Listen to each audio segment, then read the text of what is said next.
Welcome everyone. And my name is Karen Underhill. Thank you, Jake Morwitz, our director of our board at Chicago YIVO. We have Eleanor already here on the screen.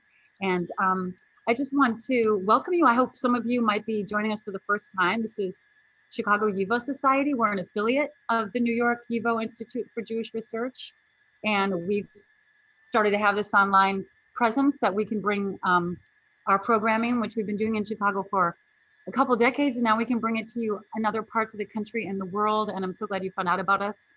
And if you're here for the first time, we have a website so you can look at other programs that we're doing at chicagoyivo.org.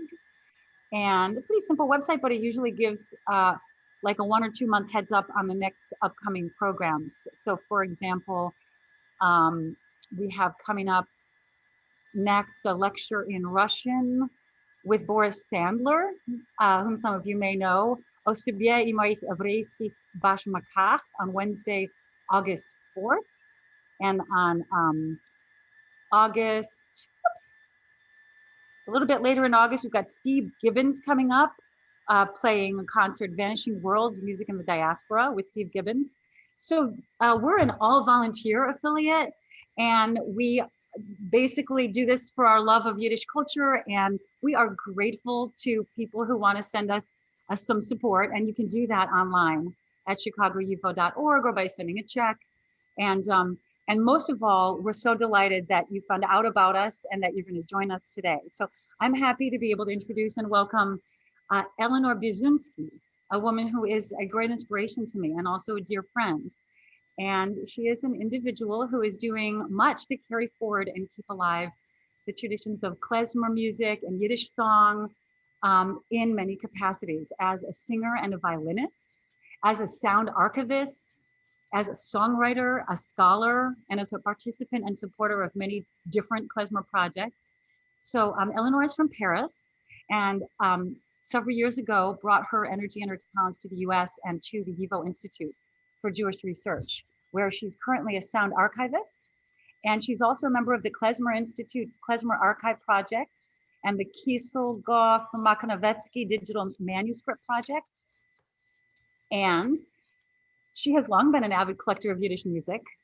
And she co-founded and is a member of many different Yiddish music groups: Ephemeral Birds, Yerushe, Lyubshe, Shpilkis, Shtetl Stompers, and Klezmographers. And she's collaborated with many well-known klezmer performers in the US and abroad. Eleanor has recorded 2 CDs thus far, and we're going to learn about the material from some of those recordings today. They include Yerushe in 2016, published by the Institut Européen des Musiques Juives in Paris. And this recording is based on materials that Eleanor learned from archival collections, including those of Ruth Rubin, Beregovski, and Kiselgof. And also there's an earlier CD, Zolzine, from 2014. I'll later ask Eleanor if either of these is available. And Eleanor has recently completed a dissertation at École des Hautes Études en Sciences Sociales in Paris, entitled, and this is a tentative English title, an English language translation that I hope will become the title in the not so distant future of an English language book. The Archive as a Living Space, YIVO Sound Archive, and the Revitalization of Klezmer Music. So the French title is Creuser le sillon de la musique klezmer, forging the path of klezmer music. And that is what Eleanor Biezunski herself is doing. She, not only by bringing the archive alive, as she will for us today, but also through original creations. So Eleanor is herself an emerging songwriter and has written 2 songs so far in Yiddish, Firefoil and Chemedan. I know, Eleanor, that you're going to be focusing today on materials from the archive, but I wonder if we might be able to encourage you to share maybe one of these songs or both of these songs with us. If you can squeeze it in, it would be wonderful. So Eleanor, thank you for finding time in all of that to join Chicago YIVO online and to share some of your music and your knowledge and your love of Yiddish culture with our audiences. Welcome. Thank you so much, Karen, for this introduction and for inviting me and for creating this connection. And I also want to thank Fran Dworkin and Jake Morwitz for. You can't hear her. Oh, you can't hear me? Can you hear me now? Better. Okay. Yeah, my microphone is not very loud because I'm also going to be playing, and so that is the constraints of. But I'm going to try to speak a little bit closer to it. Is that okay now? Yes. Okay. So yeah, thank you very much, and I'm very, very pleased to share with you this material today. So I will share my screen and present some material. So give me 1 second here. Actually, I need to do this again because I didn't share my sound and I need to share my sound. Okay. Zoom technique. Let me ask everybody to make sure to mute your screen. Click the mute button. Okay, and I'm gonna make sure that I can also see you. All right, so all right, so here. So in the early 1910s, the Jewish Historical and Ethnographic Society in St. Petersburg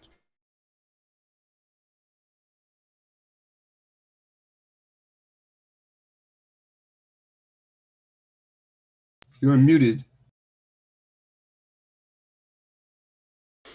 Okay, I don't know how this happened. Sorry. Very interesting. All right, so I'll start again. In the early 1910s, the Jewish Historical and Ethnographic Society in St. Petersburg initiated a wide-scale expedition into the Pale of Settlement, the territory within the Russian Empire where Jews had to reside. The expedition aimed at collecting folklore from Jews in an effort to preserve cultural treasures that were being perceived as at risk of getting lost. The expedition, founded by the Baron Horace Ginsburg, was led by the well-known Jewish folklorist and writer, revolutionary and author of the famous play The Dybbuk, Shlomo Ansky, or Shlomo Rapoport. He has other names, and there is a lot to say about his multiple names, but not now. With him, figures of Jewish culture were taking part in the collecting effort, like the composer and music expert Joel Engel and the folklorist Zusman Kiselgof, while the artist Solomon Yudovin was collecting artwork, such as this one.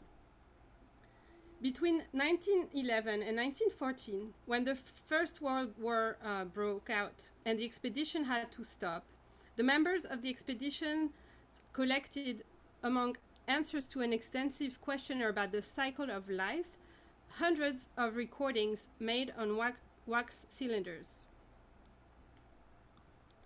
Kiselgof's catalog, who you can here see on the right with the child on his lap,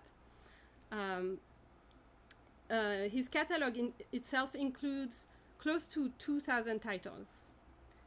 So I would like to play for you one of those recordings with a song which you may recognize called Baleboste Zisinke, which means sweet hostess or sweet lady of the house, or if you have a better translation, it can happen. Collected from an unknown performer near Ruzhin in the region of Kiev in 1912. And it's a short excerpt of 30 seconds. There is a chance that nobody will be able to hear it because of technical issues we've had, so please bear with us for 30 seconds, and I will send links to access these recordings afterward in case it doesn't work out. So here it is.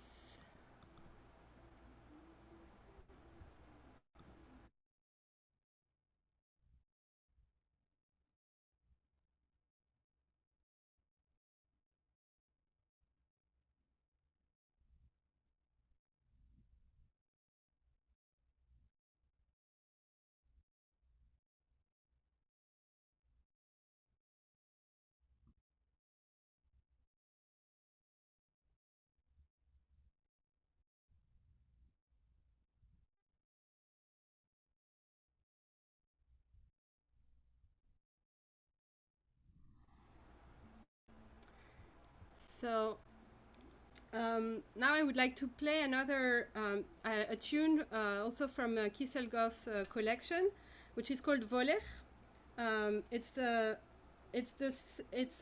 another name for the dance genre Freilers, which is a joyous dance, and I will actually sort of go right into a song that comes from the Ruth Rubin collection, and I will talk more about Ruth Rubin, who collected this song in 1961 from Anna Berkowitz, and the song is called Kumaro ist zu mir mein Liebste, and it's actually a poem by Chaim Nachman Bialik. It says, come out to me, my love. I bring you good news. At my house, beautiful flowers sprout and bloom. How beautiful. Let's go together. In the morning at the door, fresh, cool, quiet little winds begin calmly kissing the mezuzah of my house. Come on, my love, come out. The grace of God come flying on array, and every source sings with the valley that spring has arrived. They say, the cherry blossoms are as white as snow.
Still zu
I forgot to stop my screen share, but now I will need it again. So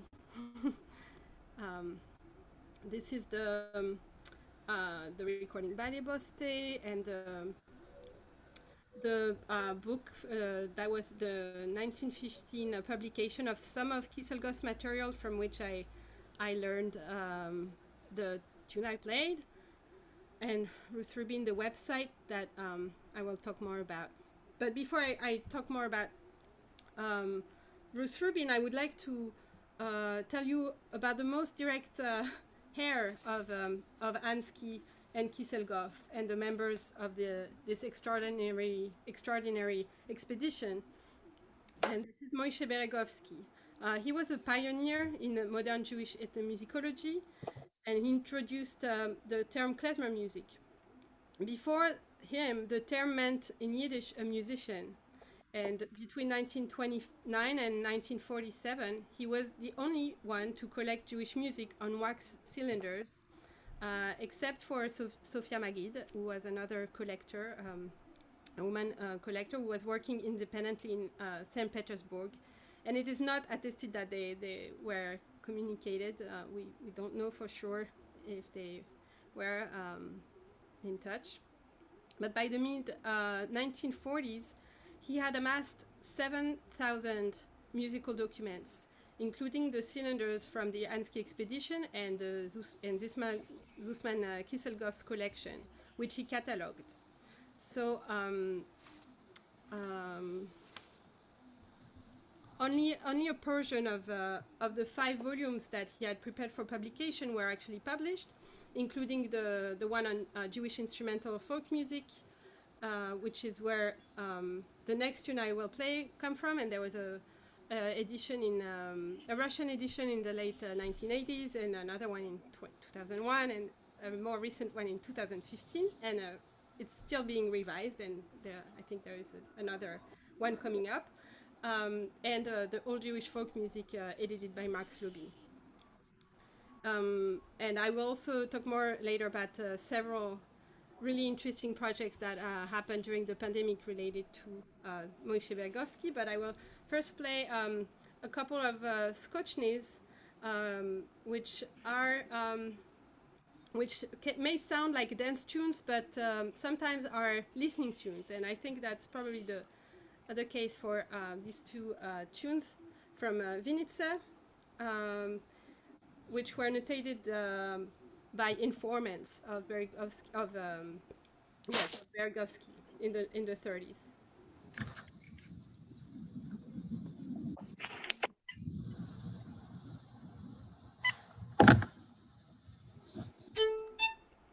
Sorry. Oh, sorry. Let me stop the shares this time. Okay. All right.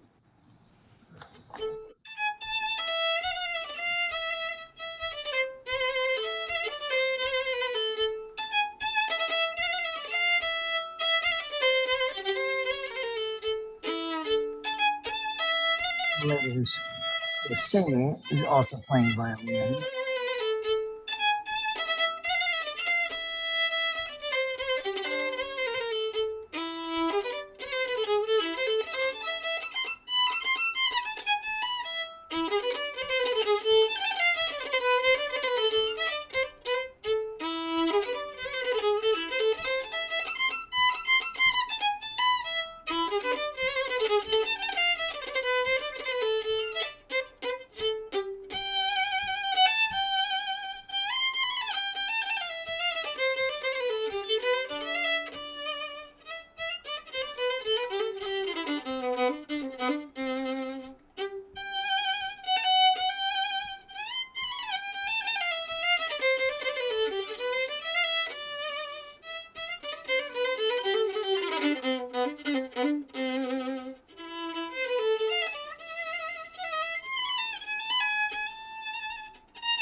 Thank you. Okay, where am I? So, so yeah, the next collector, very important collector I wanted to talk about is Ruth Rubin, and I'm gonna share my screen again, and hopefully that works. Sorry for the little delays. Okay. So Ruth Rubin was born in 1906. She grew up in Montreal. Her family was from Khotin in Bessarabie, and she devoted her life to the collection and the preservation of Yiddish folklore. She collected around 2,500 songs and interviews from groups and individuals, and she published books, songbooks, articles. She presented conference papers and lecture recitals, and she was a prolific recording artist in her own right. And I have to say that she's a big inspiration for solo performance, because that's what she was doing, completely a cappella singing, which was quite unusual. Although she was also involved in the folk revival, the American folk revival, so that maybe that was a little bit less uncommon in this around the folk revival, but with Yiddish she was the only one presenting that kind of material and the way she was doing it. So the centerpiece of her collection is at YIVO, Institute for Jewish Research in New York. It is 135 volume of field recordings containing over 2,500 songs, assembled from 78 RPM acetate disc. You can see one of those on the left, from reel-to-reel tapes and cassettes that she recorded from 1946 and through the 1970s. The archive also contains sound documents of Rubin's numerous lectures and concerts, radio interviews, as well as personal notebooks, articles, manuscripts, correspondence, books, and records. It's a many boxes of her material. One of her informants was the folklorist, song collector, songwriter, and poet, member of the so-called Paper Brigade in the Vilna Ghetto, and partisan Shmerke Kachaginsky, who you can see here sitting in the Vilna Ghetto with the poet Avram Sutzkever, who was his close friend and comrade, I guess, in this fight. And I will play recording of him and Ruth Rubin together singing Juliet, Juliet, Beise Winden, frolic, you angry winds.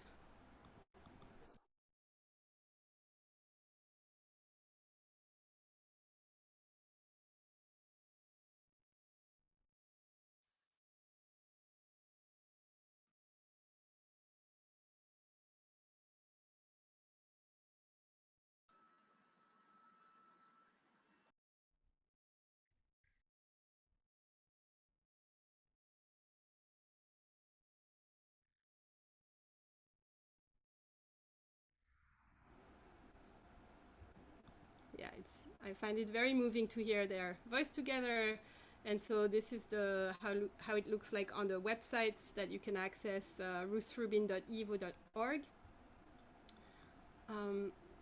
And I would like now to sing another song from the Ruth Rubin collection called Tief in Wäldele, deep in the forest. It's a Taylor song of heartbreak. Sorry, and I think she sings it herself on the in the collection, if I remember well. And I will go into an instrumental piece that Beregovski collected, which is a Dobra Noc, a good night tune, played at the end of the wedding ritual, and it's also a listening tune, and it was collected from notated by Sachnowski. Deep in the heart of the forest, a young tree is standing, and its branches are blooming, but my poor tailor's heart is aching.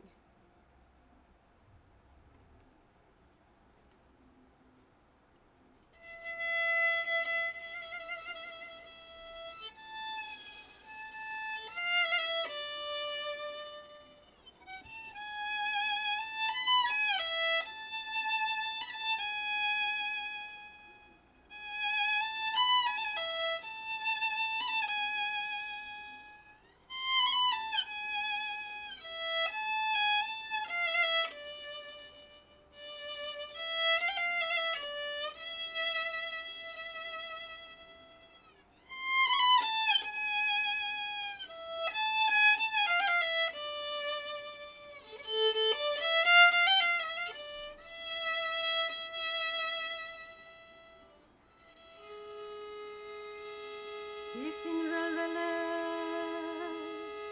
steht a Bäumele und die Zweigelech blühen und die Zweigelech blühen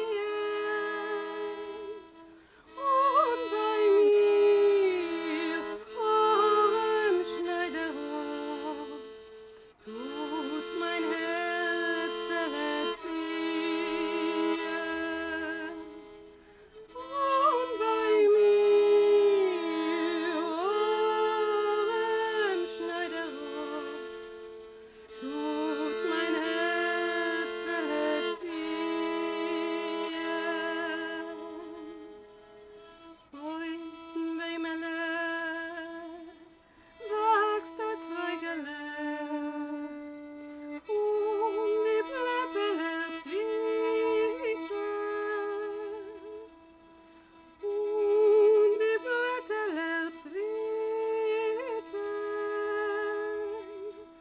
und bei mir am Schneiderhof zieht mein Herz zu meinen Nieten und bei mir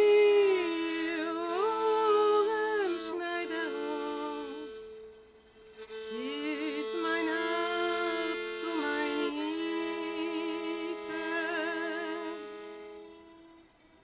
Häufen Zweigele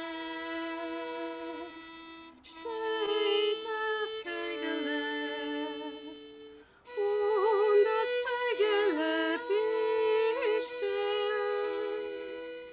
und das Fegele pischte und bei mir am Schneiderhof mein schwach Herzele tristet und bei mir am Schneiderhof mein schwach Herzele tristet.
Thank you.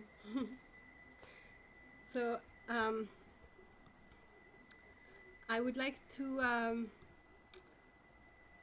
end this presentation with a medley of dance tunes that I need to talk a little bit more about, because it allows me to introduce the different projects that emerged from the pandemic, actually. So at the beginning of the pandemic, Ilana Kravitz, who is a violinist from the UK, organized an amazing project involving more than 30 klezmer violinists from all over the world to record tunes from previously unpublished manuscripts that Beregovski had prepared of nigunim and tish nigunim. So the first, you will hear this medley. The first part is from this project. She invited me to record from those manuscripts together with everyone else, and that's how I came to learn the song. The second song, the second tune is a share, which is a kind of square dance that comes from the Kostakovsky collection, which was one of the, I think, first book of klezmer music that was published in the US in 1915, which was basically a fake book for professional musicians, a very interesting source of tunes. And the third tune is a onge from the Kiselgof Makonovetsky, from the Kiselgof collection, and which I was digitized by the violinist Jutta Bogen as part of this other incredible ongoing project, which is a collaborative project, international collaborative project. It's called the Kiselgof Makonovetsky Digital Manuscript Project. It's aiming at digitally notating and studying the hundreds of tunes recently retrieved from the Vernadsky Library in Kiev, and that have been made available online by the Klezmer Institute. So since January, hundreds of tunes have already been digitally notated by over 150 people. I haven't got the new numbers, actually. That was from, but like dozens of people have contributed their time to digitally notate these tunes, and this particular onge that you will hear was notated from one of Motel Raider's notebooks. He was a 70-year-old klezmer violinist in Dubno in 1913. So this is repertoire that we are now able to learn that was from a professional klezmer violinist born in 1843. So it connects us to a deeper past, and it's quite wonderful to be able to do that. So here are the tunes.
Thank you. Standing ovation. Thanks. And I will actually paste into the chat the links to the different collections I just mentioned, if I can find them, and I think I can. So here they are, and woo, a whole list. Okay, and thank you for your messages, and thank you for tuning in. And I'm happy to share some of my own songs too, actually. So Nora, that would be wonderful. yes. Okay. So now these are new songs that you've written in the past couple of years.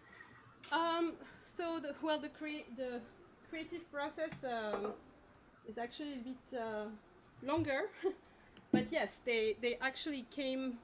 I finished them in the past year. The texts are older, the melodies are newer, and this song I want to play first is a song that sort of came to me in my sleep at night, and it's dedicated to Beile Scherter Gottesman, because so I woke up that night and with these Yiddish words in my head, and the next morning I learned that Beile Scherter Gottesman had passed away that same night. So there was some uncanny connection, but so Beile Scherter Gottesman, for those of you who don't know her, was a wonderful poet and songwriter and artist from the Bronx. So this is a song for her. It's called Chemedan, the suitcase. Take your little bundle on the tortuous road. Take your fiddle and sing your little melody. Fly away, free bird, sing to your tree. And also grab your little bottle and pour in it the joy. The little house is still far away, but friendship keeps you warm.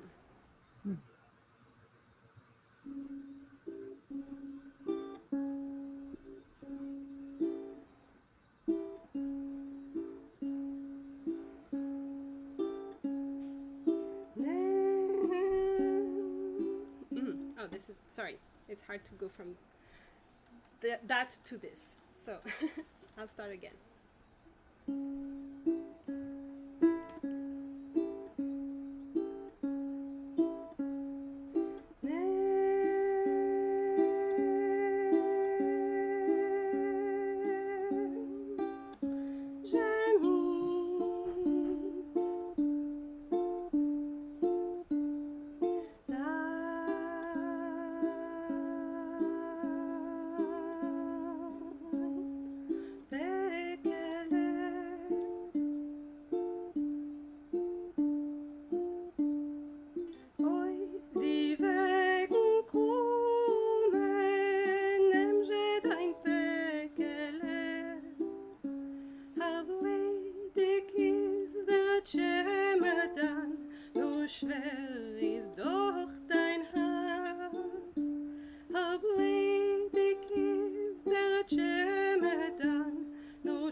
Eleanor, that was so beautiful. Wait, I'm going to ask you. You mentioned that you have a song called Firefoil. Yes.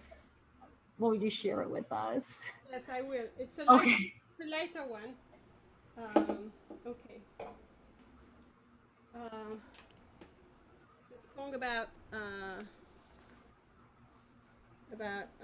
heartbreak and resilience.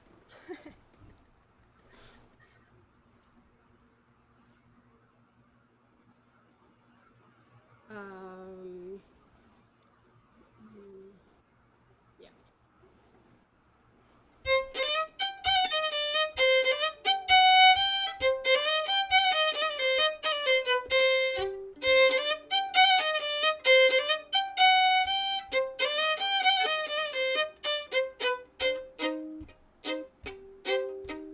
Freier Vogel, ein und nachher fließt du, ein und nachher fließt du. Freier Vogel, ein und nachher fließt du. Du pfeifst, du singst, lässt und kuscht, Junge nicht da weg. Du pfeifst, du singst, lässt und kuscht, und Junge nicht da weg. Yam da da da da da da da, yam da da da da da, yam da da da da da da, da da da da, yam da da da da da, yam da da da da, yam da da da da, yam da da da da. Wilde Chaie, verdrehst du a Kopf, verdrehst du a Kopf. Wilde Chaie, verdrehst du a Kopf. Du gehst, du tanzt, hopp, hopp, hopp, und Junge nicht da weg.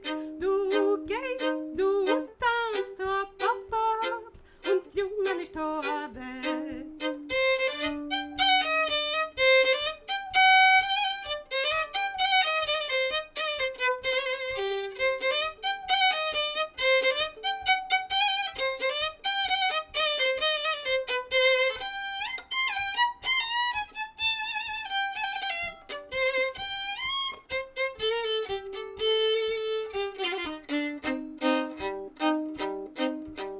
Narischer Bocher, spielst da Liebe, spielst da Liebe. Narischer Bocher, spielst da Liebe. Du lachst, du weinst, verchiedest, und Junge nicht da weg. Du lachst, du weinst, verchiedest, und Junge nicht da weg.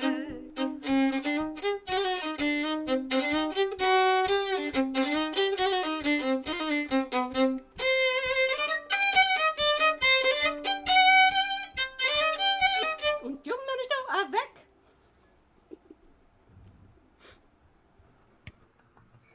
Thank you so much, Eleanor. Thank you.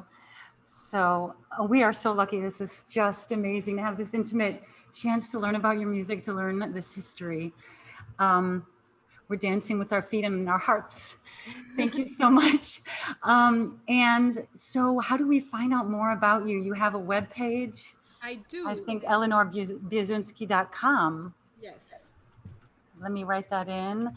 And we have actually, for those who would like to stay, is this correct, Eléonore Biezunski? Time for people to ask you some questions if they would like. We could stay on for about 15 minutes, and you know, feel free to type a question into the chat, or maybe in the chat say, I have a question, and then we can call on you. I think that this Zoom was set up, Jake, I don't know if you know, so that people could unmute themselves. I believe they can. Yeah. Let me just go back to Ellen. I'd like to start off those two recordings of yours, Yerushe and your earlier 2014 CD. Are any of those available? Oh, yes. So Zolzine is available on Bandcamp. Spielkes Bandcamp. I didn't prepare the links for that. Okay, that's okay. So people can go to that website of Bandcamp and try to learn how to use it. And type They're Spielkes, soll sein. Yeah. And then the other one is available through the Institut Européen des Musiques Juives. So it's like that. I see that it can be ordered on your website. Well, yes. So my website has a link to that, and actually my website also has a link to the other one. So. To the Bandcamp. So maybe I could start off just with a question of my own. So, you know, you were deeply involved in Yiddish song and music before coming to the U.S. Can you tell us a little bit about what it's like in Paris and France, the Yiddish music community? Is there a big community? Is that how you learned this music or got connected to this in Paris?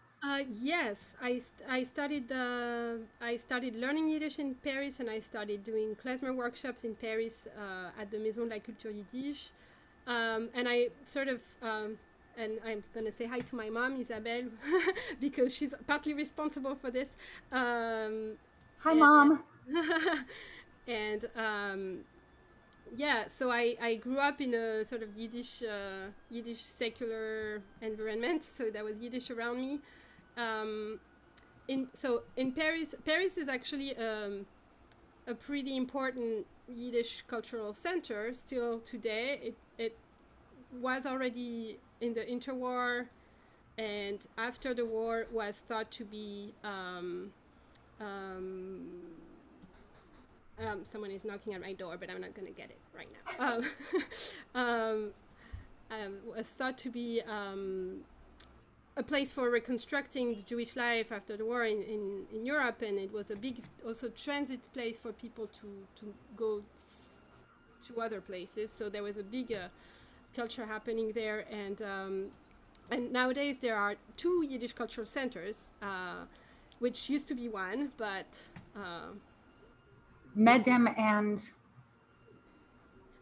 so it's a Centre Medem Arbeitering and Maison de la Culture Yiddish Bibliothèque Medem. So it's a little bit confusing because both have Medem in their names, but it's the Bundist connection. Although Arbeitering obviously is more today is more connected to the Bundist heritage, and the Maison de la Culture Yiddish is apolitical, mostly.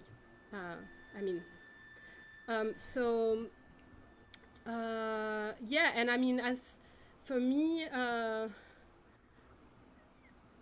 there was something else you asked me about. So how you started singing the music, getting connected to the music. So it sounds like you started in your family. Yes, I mean, there was a lot of singing happening at home with my mother and my parents and their friends, and my grandparents spoke Yiddish, and they arrived in Paris after the war from Lithuania. So it was nothing like the story I usually hear, that it was not the hidden language. It was just simply their language that they spoke at home. So there was not this, for me, there was not this kind of I mean, I didn't have to really reconnect with it. I had to voluntarily learn it because it was not obvious. But yeah, I know what I want to say. One thing that really, I think, inspired me a lot. So in 2000, I think, my mom, Isabelle Rosendomas, made a film in Vilnius, on the revival of Yiddish and about young people learning Yiddish. And so I saw the outtakes, the footage of this for months, and it was young people then very enthusiastic about Yiddish culture and expressing their love for Yiddish culture. And I think I was a young teenager, and I thought, oh, well, this is pretty cool, actually. So I think that also sort of inspired me to learn it more, and I think I also felt that there was part of me that would need it to express myself at some point in my personal life or artistic life. I had no idea that it would become so important in my career, but yes. And then you chose to kind of deepen your study. Like, this is a story of continuity, and you chose to study more about that continuity through archives. What did you decide to write your dissertation on? Right. So, yes, well, that's also a long circumvoluted story, but I will make it short. And it's not submitted yet, almost done. Yes, long in the making, as dissertations go. So I decided to write on the YIVO Sound Archive, basically because I was working there as an archivist, and I was starting to work there, starting to learn about it, and it felt like not enough people knew what was there, and that it was maybe going to be important that something is written about it, and I was at the right place to do it. I had a very privileged, I still have a very privileged position, right, you know, in the matter. I decided to write about that. Okay, so you're describing sort of what are the collections in the YIVO archive and the kind of things you told us about today. Yes, actually, my focus is really on the moment when the Sound Archive was created, and how it was going, like it was the same moment when the klezmer revival was happening, but it was not just the same moment. It was the same phenomenon. I mean, the Sound Archive needed musicians that wanted to revive the music, and the musicians needed the archive to revive the music. So, and I see here Henkus is here, and he was an important factor in this revitalization. Hi, Henkus. Along with Henry Sapoznik, of course, who was who founded the Sound Archive, and others, and Mark Slobin also was. I don't know if he's still here. I saw him earlier. Well, thank you so many of you for coming, and nobody has posted a question. If anybody else wants to weigh in here, you're welcome, but I'm just gonna tell you, Ishenem Dank, this has been such a gift on this day, and it's so good to see you, Eleanor, and to hear what amazing things you're doing. So thank you on all of our behalf. Thank you, everyone. And thank you, Karen, and thank you, Chicago YIVO. Okay, everyone, seid gesund. Seid gesund for Chicago YIVO. I'm going to close the meeting. Okay, thank you, Jake. Thank you, Eleanor.